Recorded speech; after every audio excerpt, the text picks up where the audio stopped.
Səfəvi dövləti artıq sarsılmışdı. Hər tərəfdən daxili üsyanlar və xarici təzyiqlər artmışdı. Bu dövlətin son illərinin başlanğıcı idi.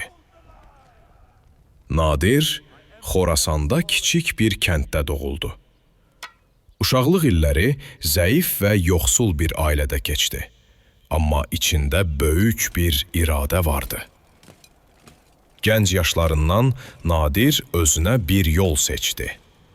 İntiqam hissləri, həm də böyük bir gələcəyin xəyalı onun içində tərpənirdi. Nadir'in ilk döyüşü ona əsl həyatın nə olduğunu öyrətdi. Qılınc, azadlıq və zəfər yolunda ilk addımlarını atmışdı. Daxili qarışıqlıqlar və üsyanlar Səfəvi dövlətini çökdürürdü. Hər yanda düşmənlər, yıxılmış qalalar və uğursuzluq hakimiyyətə çevrilmişdi. Böyüdükcə Nadir'in liderliyi bacarığı üzə çıxdı. Hərbi bacarığı və qəhrəmanlığı ətrafındakıları birləşdirməyə başladı. Şah Tahmaspın sarayında baş verən xəyanətlər Səfəvi dövlətinin çöküşünü sürətləndirirdi. Eyni zamanda Nadir'in adı daha da məşhurlaşmağa başladı. Şah Tahmasp sonuncu dəfə böyük bir döyüşə rəhbərlik etdi. Amma Səfəvi ordusunun zəifliyi artıq Nadir'in yüksəlişinə yol açdı. Gənc Nadir'in hərbi təcrübəsi onu böyük bir sərkərdə etdi. Döyüşlərdəki qələbələri Səfəvi dövlətinin dağılmasında böyük rol oynadı. İsmailin ölümü Nadir'in imperiyasını qurmaq üçün uyğun zaman oldu. O, Səfəvi dövlətinin qalıqlarını yenidən qurmağa başlamağa qərar verdi. İttifaqlar Nadir'in zəfərini möhkəmləndirdi.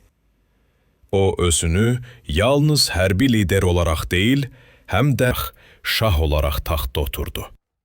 Onun dövrü yeni bir imperiya qurmağın başlanğıcı idi. Əfşarlar imperiyasının qurulması ilə Nadir Persiyanın sərhədlərini genişləndirdi və daha geniş bir imperiya yaratmağa başladı. Şah Nadir'in hərbi zəfərləri onun hələ də qalib gələn bir lider olduğunu göstərdi. O, böyük müharibələrdə fərqləndi və qalibiyyətlərini davam etdirdi. Azərbaycan, Nadir'in imperiyasının mərkəzlərindən biri oldu. O, burada həm hərbi, həm də siyasi təsirini genişləndirdi. Nadir ordusunu yenidən təşkil edərək döyüşlərə hazırlıq mərhələsini sürətləndirdi. O, hərbi gücünü və intizamını mükəmməl şəkildə qurdu. Səfəvi dövlətinin daxili zəifliyi artıq aşkar görünürdü. İdarə etmədəki çəkişmələr xalqın ümidi və təhlükəsizliyini sarsıtdı. İlk böyük döyüşündə Nadir Afqanlarla mübarizədə qələbə çaldı. Bu döyüş onun hərbi bacarıqlarını və strateji zəkasını ortaya qoydu. Nadir, Bağdad və Kərkük kimi strateji şəhərləri ələ keçirərək Səfəvi torpaqlarının təkrarən sabitləşməsinə başlanğıc verdi.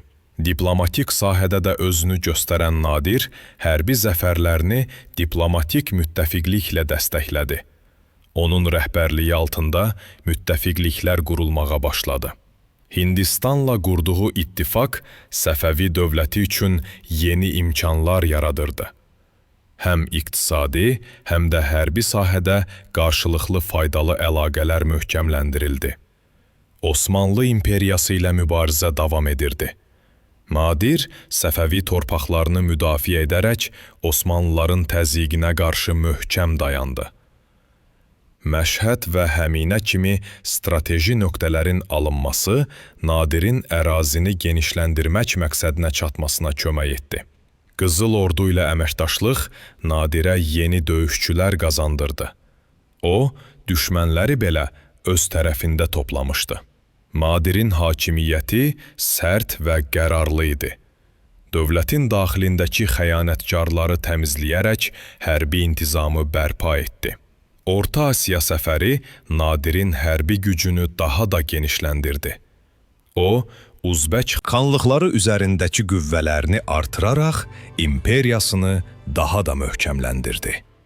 Məşəd və Səmərqəndin alınması Nadirin imperiyasının şərqdəki sərhədlərini genişləndirdi və Asiyanın ən güclü liderlərindən birinə çevrildi. İmperiyasını genişləndirdikcə, Nadirin rəhbərliyi daha da möhkəmləndi. O, yalnız hərbi deyil, həm də siyasi bir güc sahibi oldu. Nadirin idarəçiliyində həm dini, həm də mədəni islahatlar həyata keçirildi. Səfəvi İslamı ilə əfşarlar arasında yeni bir əlaqə quruldu. Nadirin hərbi strategiyaları ona böyük zəfərlər qazandırdı. O, hər döyüşdə öz mövqeyini daha da möhkəmləndirərək gələcək döyüşlərə hazırlaşırdı. Azərbaycan, Səfəvi dövründən Əfşarlar imperiyasına keçərək yeni bir dövrə qədəm qoyurdu. İnsanlar həm də hərbi, həm də mədəni dəyişikliklərlə qarşılaşırdı. Nadir, Azərbaycanda yeni qanunlar tətbiq edərək dövlətin idarə etməsini möhkəmləndirməyə çalışdı.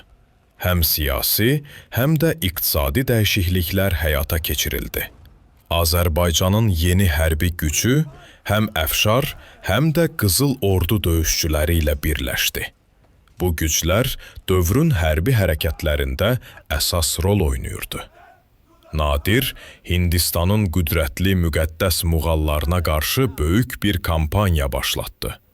Onun döyüşçüləri imperiyanın sərhədlərini genişləndirmək üçün irəliləyirdilər. Nadirin Delhi şəhərinə girişi onu yalnız böyük bir lider deyil, həm də güclü bir işğalçı kimi tanıtdı. Hindistanda böyük bir qələbə qazanmışdı. Nadirin qurduğu möhkəm infrastruktur həm də onun imperiyasını gələcək nəsillərə dayaq olaraq təqdim etdi. O, mühəndislik və hərbi layihələrdə inqilabi addımlar atmışdı, Tabriz kimi şəhərlərdə ticarətin canlanması ilə daha da artdı. İmperiyanın zirvəsinə çatdıqdan sonra Nadirin sağlamlığı pisləşməyə başladı. Daxili çatışmalar və saraydakı gərginliklər artıq onu zəiflətmişdi. Bütün gücünü öz əlinə toplayan Nadir, ətrafındakı xəyanətlərə qarşı mübarizə aparmalı oldu. Sarayda gizli qruplar ona qarşı hərəkət edirdi. Nadirin xarici zəfərləri artıq onu daha da paranoid etdi. O, hər addımda xəyanət görür, dövlətindəki təhlükəni hiss edirdi. Dövlətin daxili sarsıntıları Nadirin də keçmişə baxışını dəyişdi. O, Səfəvi mirasının dağılmasından sonra imperiyasını daha da möhkəmləndirmək istəyirdi. Xalqın münaqişə və üsyanlarla mübarizəsi Nadirin idarəçiliyinə qarşı böyük bir təhdid yaradırdı. Təzyiq artdıqca Nadirin mövqeyi zəifləməyə başladı. Saraydakı ən yaxın adamları belə ona qarşı çıxırdı. Generallar və yüksək səviyyəli əyanlar onu devirmək üçün gizli bir plan qurmuşdular. Əfşar imperiyasının ən güclü dövründə belə Nadirin fiziki və psixoloji vəziyyəti sarsıldı. Lakin o, yenə də son bir dəfə döyüşə qalxmağa qərar verdi. Osmanlı imperiyasının gücü artdıqca Nadirin dövləti xarici təzyiqlərə qarşı qorunmasız qalırdı. Artıq ölkə daxili və xarici təzyiqlərlə boğulurdu. Nadirin rəhbərliyi daha əvvəlki qədər möhkəm deyildi.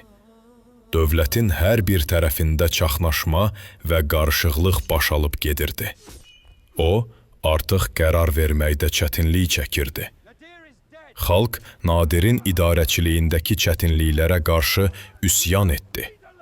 Narazılıq və etirazlar şəhərləri bürüyərək dövlətin zəifliyini ortaya qoyurdu. Nadirin son günləri yaxınlaşırdı.